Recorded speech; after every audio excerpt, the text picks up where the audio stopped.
Uma boa noite, paz seja convosco. Damos graças a Deus por mais esta noite, que o Senhor nos concede de podermos estar aqui, levando até você uma palavra de fé, de vitória, de bênçãos, através de Jesus nosso Senhor.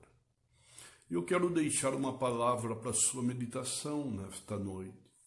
Encontra no Evangelho de São João, no capítulo de número 3, e hoje nós vamos comentar o verso de número 17, que diz assim: porque Deus enviou seu Filho ao mundo, não para que condenasse o mundo, mas para que o mundo fosse salvo por ele. Então Deus enviou seu Filho ao mundo, não para condenar, mas para que o mundo fosse salvo por ele. E na segunda-feira eu comentei o verso 16, que Deus amou o mundo de uma tal maneira que entregou o seu Filho, para que todo aquele que nele crê não pereça, mas tenha a vida eterna. Então, esse é o amor de Deus, que na verdade ele quer a salvação é para todos, não é para um grupo de igrejas, para um grupo de pessoas, não. A salvação é para toda a humanidade, é para todos aqueles que ouvirem a palavra, crer, acreditar, aceitar a Jesus na sua vida e certamente tem a salvação, a vida eterna. Alguém diria: pastor, mas é simples assim? É simples assim. Quando as coisas são feitas com o coração, com a alma, quando o arrependimento é sincero, é verdadeiro, a pessoa realmente muda a sua conduta, a sua maneira de viver, porque o arrependimento é isto, não é simplesmente chorar. O arrependimento é mudança de vida, é ter uma vida transformada. E a pessoa está caminhando num caminho que leva à morte e de repente ela ouve o Evangelho, a palavra de Jesus, e ela muda totalmente o curso da sua vida. Então passa por uma transformação, mudança de vida. Então isto é arrependimento. Então, quando Jesus pregava o Evangelho, ele estava pregando o Evangelho, ele falava: arrependei-vos e crede no Evangelho. O que ele estava dizendo para o judeu, para o povo? Olha, vocês estão vivendo de forma errada, e essa forma errada que vocês estão vivendo vai fazer com que vocês percam a salvação, a vida eterna. Então, vocês precisam urgentemente mudar a maneira de viver. Que esta palavra seja para você também. Não basta falar que é de Deus, mas a palavra de Deus tem que estar em você. A sua vida tem que passar por uma mudança, por uma transformação, a qual as pessoas vejam que verdadeiramente você mudou. Do contrário, não adianta falar, não adianta palavras sem atos, sem atitudes, sem mudanças de vida. Então, verdadeiramente, a palavra de Deus entra num coração quando aquela pessoa muda a sua maneira de viver. Aí sim, verdadeiramente, esta pessoa deu crédito, à palavra de Deus. Então, o verso 17 diz assim: porque Deus enviou seu Filho ao mundo, não para que condenasse o mundo, mas para que o mundo fosse salvo por ele. Então, Jesus veio para isto, na verdade, para salvar. Ele não veio para condenar as pessoas. É por isso que você não pode julgar as pessoas. Você tem que ensinar, falar das coisas certas, corretas de Deus e deixar Deus tratar com a pessoa. Se a pessoa, na verdade, não quiser uma mudança, quem somos nós? Então, você vê, o próprio Jesus disse: eu não vim condenar o mundo, eu vim salvar. E hoje, qual é o nosso papel? Nosso papel é aquilo que Jesus disse: ide por todo o mundo, pregai o Evangelho a toda criatura. Quem crer e for batizado, esse será salvo. Quem não crer será condenado. Então, qual é a missão de uma pessoa salva? Qual é a missão de uma pessoa que teve um encontro real, verdadeiro com Jesus? É você passar o Evangelho de Jesus através do seu testemunho, da sua maneira de viver. Porque também não vai adiantar muita coisa falar de Deus com uma vida contradizente. Né? Você fala de uma forma, de um jeito, fala de Deus e não vive aquilo que fala, aquilo que você está testemunhando. Então é importante que haja um testemunho de vida. O que convence as pessoas é que as pessoas vejam em você sinceridade, verdade, que realmente você passou por uma transformação. Então Jesus disse, vocês serão as minhas testemunhas, ide por todo o mundo, pregue o evangelho a toda criatura, quem crer e for batizado será salvo. Então esta é a missão, né, da igreja. Jesus, em outras palavras, no Evangelho de São João 14,6, ele disse, eu sou o caminho, eu sou a verdade, a vida, e ninguém vai ao Pai a não ser por mim. Então, na verdade, não tem dois caminhos, vários caminhos para a salvação. Jesus é o caminho. Ele é o nosso mediador. É ele que intercede a Deus por nós.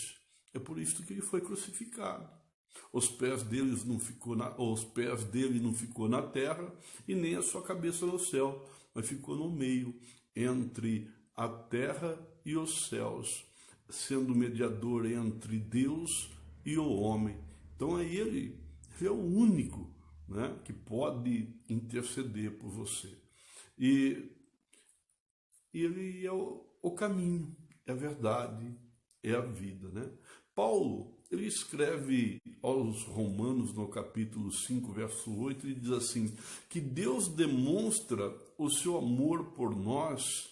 Cristo morreu em nosso favor quando ainda éramos pecadores. Veja, então, o grande amor de Deus, né? Que Cristo morreu por nós, o Filho de Deus, né? Morreu por nós, sendo nós ainda pecadores. Tá? Então a Bíblia aqui diz que toda a humanidade já nasceu no pecado e destituído nós estávamos da glória de Deus. Né? Então a morte de Jesus foi exatamente para comprar a sua alma, a sua vida. A morte de Jesus foi para devolver para você o Espírito Santo, para que você pudesse hoje ter acesso a Deus. Então hoje, quando você ora, né, em nome de Jesus, você fala para Deus, né, Deus ouve a sua oração. Principalmente quando você está com o coração quebrantado. Deus, ele só não pode ouvir uma oração quando, na verdade, a pessoa está vivendo na prática do pecado, ela ama o pecado, ela não quer deixar o pecado. Então, num momento difícil, de repente, esta pessoa vai falar com Deus e Deus não pode fazer nada. Por quê? Porque o pecado cria uma divisão, uma separação. E Deus não pode ouvir a oração daquela pessoa. Isso se encontra no livro do profeta Isaías, no capítulo 59, verso 2 e 3. Né? Então fala que o pecado ele cria uma divisão entre o homem e Deus. Então, por quê? Porque a pessoa continua na prática do pecado. Na verdade, essa pessoa que vive na prática do pecado, ela não aceitou a Jesus. Porque, na verdade, Jesus morreu para levar os meus e os nossos pecados. E quando ele levou os nossos pecados, a barreira que havia entre nós e Deus, ela foi desfeita. Né? A Bíblia fala que o véu foi rasgado. Quer dizer, agora nós podemos falar com Deus e Ele pode nos ouvir e a mão dele pode nos socorrer. Então é importante que você saiba sobre isto, para que Deus possa abençoar você. O verso 18 diz assim, Quem crê nele não é condenado, mas quem não crê já está condenado, porquanto não crê no nome do unigênito Filho de Deus. Então veja, na verdade, quando a pessoa não crê, ela já está condenada, né? Por isso que é importante a pessoa acreditar. Você nunca pode perder a fé, porque tudo é possível ao que crê. Acredita. Por mais difícil que seja o momento que você está passando, creia. Não desanime. Não renuncie. Não abre mão da sua fé. Pelo contrário, creia. Acredita. Eu disse aqui na segunda-feira, né, que às vezes nesse mundo nós estamos sujeitos a tudo. As pessoas tirarem tudo de você. Mas uma coisa é certa, a única coisa que as pessoas não podem levar de você é a sua fé. Por quê? Porque com a sua fé você conquista tudo de novo, tudo que você perdeu. Então, é importante, é o mais importante, é a fé. Você nunca perca a fé, tá? Sem fé é impossível agradar a Deus. Não tem como agradar a Deus uma pessoa que não tem fé, que não acredita, que não crê. E a palavra de Deus, ela é exatamente o alimento da fé.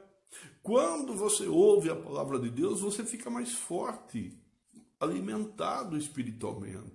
A palavra de Deus alimenta a sua fé. Nunca esqueça disso, por isso que é importante ouvir a palavra. Quanto mais você ouve a palavra de Deus, mais forte espiritualmente você fica. É por isso que você almoça, janta, faz 2, 3 refeições por dia. Por quê? Porque o seu corpo necessita. E a sua alma também. Então, só que o alimento da alma não é o arroz e o feijão. O alimento da alma é a palavra de Deus. Então, não espera só ir na igreja para alimentar da palavra. Leia a palavra de Deus. Medite na palavra. Todo dia, tire um tempo, um momento para você meditar. Peça para o Espírito Santo. Ele é que nos orienta, nos dirige, é o nosso professor, o nosso mestre. Fala para ele revelar a palavra de Deus para você, na sua vida, no seu coração. E certamente ele vai fazer isto, para que você tenha uma vida abençoada, né? A palavra de Deus, ela alimenta a fé, fazendo com que você cresça a cada dia na graça, no conhecimento. Então, busque a Deus, busque a palavra de Deus. Eu já disse aqui, repito, compre uma Bíblia, 2 ou 3 traduções diferentes, estuda a palavra de Deus. Quando tiver dúvida, procure uma pessoa da sua confiança, alguém que possa orientar você, sanar sua dúvida, e certamente você vai crescendo. Por quê? Porque a dúvida, muitas vezes, atrapalha, impede o seu crescimento. A dúvida é algo terrível, que não pode existir na vida de um cristão. Ela neutraliza você, ela afasta você de Deus.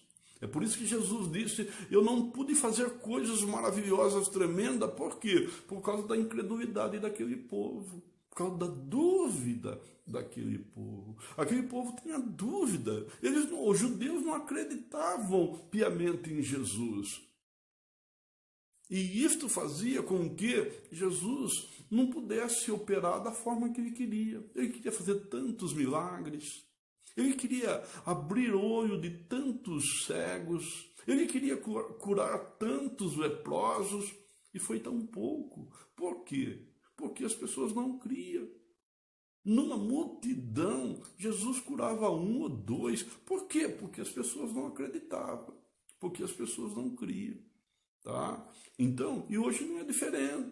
Às vezes as pessoas falam de Deus da boca para fora, mas o coração está longe. Então, você que ama a Deus, você que ama a palavra de Deus, busca o conhecimento, né? Conheça a verdade vai libertar você. A verdade de Deus vai transformar a sua vida.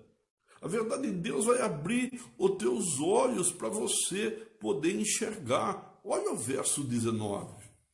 E a condenação é esta, que a luz veio ao mundo, e os homens amaram mais as trevas do que a luz, porque as suas obras eram má. Eu já disse e vou repetir, é algo muito importante. Quando você ler luz e trevas, a luz é conhecimento, trevas é ignorância. A luz é de Jesus, as trevas é do diabo. É por isso que Jesus disse, eu sou a luz do mundo, eu sou a verdade, o conhecimento. Ele disse o quê? Que Satanás, o diabo, era o príncipe das trevas.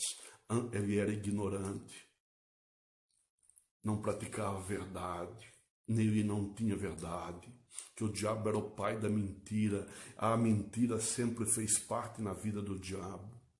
Então é um oposto, é o contrário. Então veja, a condenação é esta, que a luz veio ao mundo e os homens amaram mais as trevas.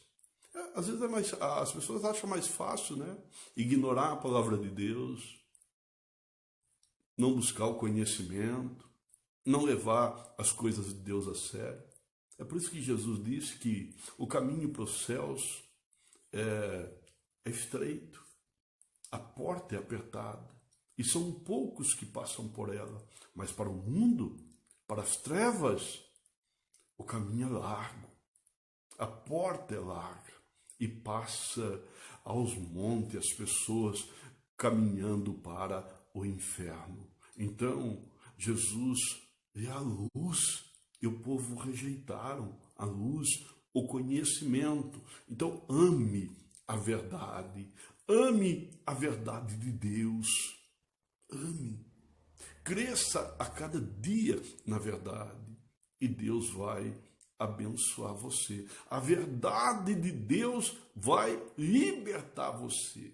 Ela vai mostrar um caminho, ela vai mostrar uma saída, ela vai mostrar um escape, uma porta aberta, uma porta de emergência. É isto que... E o povo rejeitou, o povo não quis, o povo ama as trevas, a escuridão, o povo ama a ignorância. Né? E você sabe que muitos políticos aproveitam disto, né? Quanto mais ignorante, é mais fácil para lidar, para enganar, para conquistar o seu voto. E no âmbito espiritual não é diferente, tá? Então, Jesus é a luz, ilumina o caminho, para que você não se perca, para que você tenha um alvo, para que você ande na direção certa, e certamente você terá a salvação e a vida eterna. Eu quero orar por você. Senhor, nosso Deus e Pai, aonde está chegando a minha voz, eu quero que ali aconteça o milagre, a cura, a libertação e a bênção. Senhor Jesus, abençoa a água, a peça de roupa, abre as portas, derrame as bênçãos. E eu declaro, meu Senhor, essas vidas abençoadas, fortalecidas, vitoriosas, no nome de Jesus, nosso Senhor. Amém, Jesus. Amém. Meus amados, devido aos cultos que já voltaram no seu, assim, normal que eu falo, que já podemos fazer culto presencial na igreja, embora tenha ali as suas restrições, né? Que nós temos que seguir, os 40%. Então, mas já estamos fazendo. No domingo tivemos um cultaço com a celebração da Ceia do Senhor, oramos pelos pais, na terça-feira também. E amanhã nós temos um grande culto de cura, de libertação. E no domingo, às 19 horas, um grande culto de louvor e adoração a Deus. E eu quero convidar você para que possa estar conosco, conhecendo a palavra de Deus, né? Então, eu vou estar agora gravando uma live na segunda-feira, Um abraço, que Deus abençoe você, um bom final de semana e que Deus possa abençoar você de uma forma rica e abundante. Um abraço, até lá, Deus abençoe você.